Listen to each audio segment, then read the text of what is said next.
Round of horror में आप सभी का स्वागत है। मैं लेकर आया हूँ एक ऐसी कहानी जिसे सुनकर आपके रोंगटे खड़े हो जाएंगे। तो चलिए बिना किसी बात के कहानी को शुरू करते हैं। संदीप को आज घर जाने में बहुत देर हो गई थी क्योंकि आज दिन भर से बारिश हो रही थी। तो आज संदीप का काम भी अच्छा ही चल रहा था। संदीप हाईवे पर समोसा बेचा करता था। संदीप ने अपने ढाबे का सारा काम निपटाकर बर्तन वगैरह साफ करके रखे तो रात के लगभग 11:30 बजे होंगे। संदीप और उसका दोस्त राहुल दोनों एक साथ पार्टनरशिप में समोसे बेचा करते थे। दोनों का घर एक दूसरे के घर के पास ही था और हाईवे से लगभग 20 किलोमीटर की दूरी पर था। संदीप के पास एक मारुति 800 थी। दोनों उसी के ढाबे से सुबह 10 बजे तक आ जाते थे और अक्सर रात को 8 साढ़े 8 बजे तक घर निकल जाते थे। पर आज बारिश की वजह से इन दोनों को देर हो गई थी। संदीप अपनी गाड़ी के पास गया और गाड़ी स्टार्ट करने लगा, लेकिन गाड़ी स्टार्ट नहीं हो रही थी। दिन भर बारिश की वजह से ठंडी पड़ गई थी। दिन भर से बारिश थी और ठंड भी काफ़ी है, इसी वजह से गाड़ी जल्दी स्टार्ट नहीं होती है। संदीप ने कोशिश की बहुत करी, लेकिन गाड़ी स्टार्ट नहीं हुई। तब संदीप ने राहुल को धक्का मारने को कहा। संदीप के बोलने के बाद राहुल गाड़ी के नीचे उतरा और राहुल ने गाड़ी धक्का लगाना शुरू कर दिया। गाड़ी में थोड़ी दूर तक धक्का लगाते ही गाड़ी स्टार्ट हो गई और रात के अंधेरे में दोनों घर की ओर जाने लगे। लेकिन आज बारिश होने के कारण ठंड तो थी ही, ऊपर से बाहर शीतलहर मानो जान लेने की तैयार हो। बारिश होने के बाद ऊपर से थोड़ा थोड़ा धुंध भी था, इसलिए संदीप को ज़्यादा साफ नहीं दिखाई दे रहा था। अभी दोनों थोड़ा ही दूर गए होंगे कि उसी कोहरे में संदीप को उसकी थोड़ी ही दूर के सामने एक परछाई सी दिखी।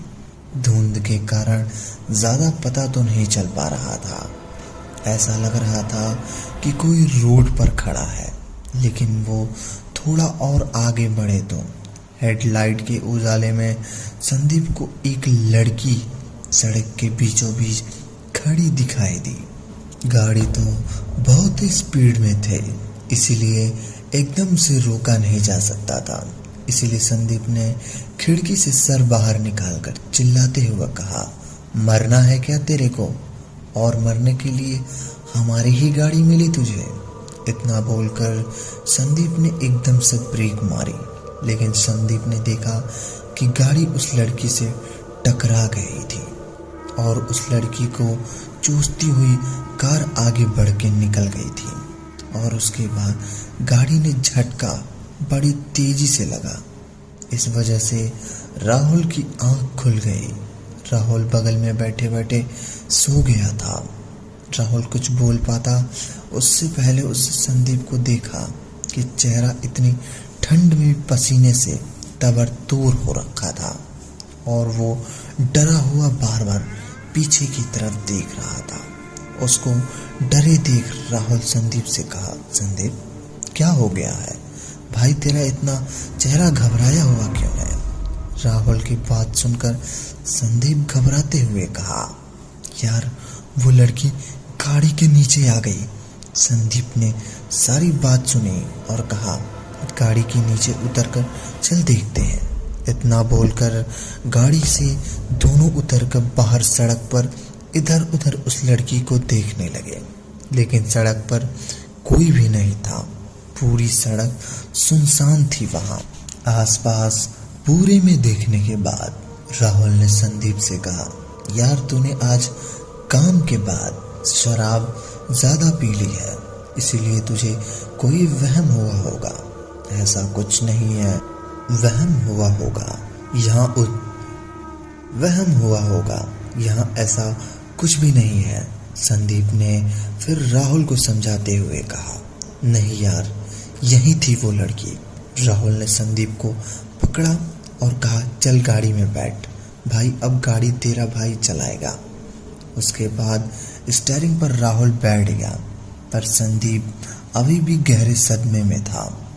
संदीप को ऐसे बैठे देख राहुल ने संदीप से कहा, संदीप भाई तू आराम कर ले। अब इतना बोलकर राहुल ने गाड़ी आगे बढ़ा दी। फिर कुछ दूर गए होंगे। अब संदीप बैठे बैठे आँख लग गई। राहुल गाड़ी चलाते हुए लगभग 2 किलोमीटर आगे निकला होगा कि तभी राहुल को अचानक ब्रेक मारने से संदीप का सर आगे की ओर टकराया और संदीप गुस्से में चिल्लाते हुए कहा, अबे पागल हो गया है क्या? ऐसे गाड़ी चलाएगा? इतनी तेज ब्रेक मार दी तूने, चल तू रहने दे। लेकिन राहुल को जैसे किसी ने थप्पड़ मार दिया हो। उसने तुरंत जवाब देते हुए कहा, भाई क्या हो गया तेरे को? तू सही तो है यार, गाड़ी सही तो चल रही है। और कब मरी ब्रेक? भाई तूने कोई सपना देखा होगा। राहुल की बात सुनकर संदीप ने जैसे ही गाड़ी के बाहर देखा, राहुल तो वैसे ही वैसे चल रही है। संदीप ने भी अब सोच लिया, अब सोना नहीं है, घर भी अब ज्यादा दूर नहीं है। थोड़ी देर में संदीप पहुंच जाएंगे। गाड़ी थोड़ा ही आगे बढ़ी होगी कि कार के बोनट पर कोई चीज गिरने से बड़ी तेजी से आवाज आई। संदीप ने देखा कि वही लड़की है जो थोड़ी देर पहले संदीप गाड़ी चला रहा था, गाड़ी के नीचे आई थी। अब वो बोनट पर बैठे बैठे शीशे से संदीप को मुस्कुराते हुए देख रही थी। वो लड़की अपनी बड़ी ही भयानक नजरों से संदीप को लगातार घूर रही थी। उस लड़की को ऐसे घूरते हुए देख संदीप के रंगों में खून मानो चमचा गया हो और संदीप तुरंत राहुल को चिल्लाता हुआ बोला, राहुल गाड़ी रोक भाई, राहुल जल्दी रोक गाड़ी। राहुल ने भी तुरंत ब्रेक मारे और कहा, क्या हुआ भाई? उनके बाद संदीप ने सारी बात राहुल को बताई।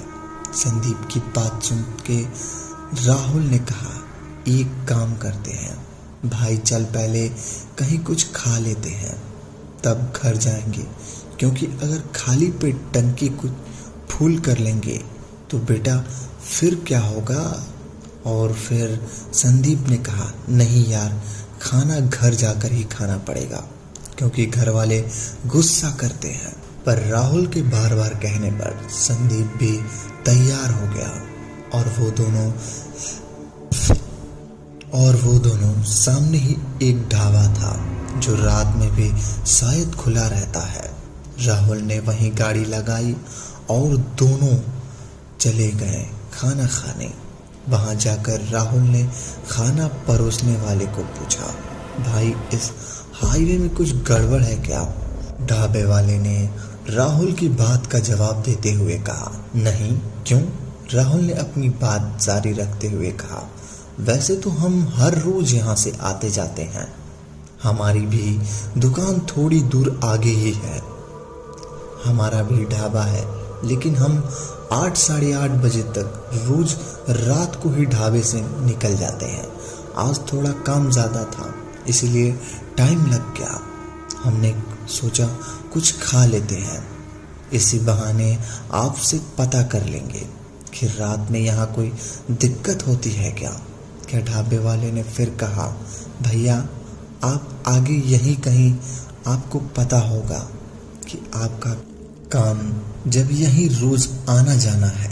तब भी भैया उस ढाबे वाले की बात सुनकर राहुल जवाब देते हुए कहा, भैया हमारा काम तो 10 बजे तक अपनी दुकान पर आते हैं और 8 साढ़े 8 बजे तक ढाबे से वापस निकल जाते हैं, तो आज तक कोई दिक्कत नहीं हुई थी। आज ऐसा लग रहा है, तभी आपसे पूछ रहा हूँ, आखिर क्या था उस हाईवे पर और कौन थी वो लड़की जो संदीप और राहुल के सामने बार बार आ रही थी। तो जानने के लिए मिलते हैं अगले भाग में। तब तक के लिए धन्यवाद। अगर वीडियो पसंद आई हो तो वीडियो को लाइक करें और चैनल को सब्सक्राइब करें ताकि हमारी आने वाली कहानियाँ सबसे पहले आप तक पहुँचे।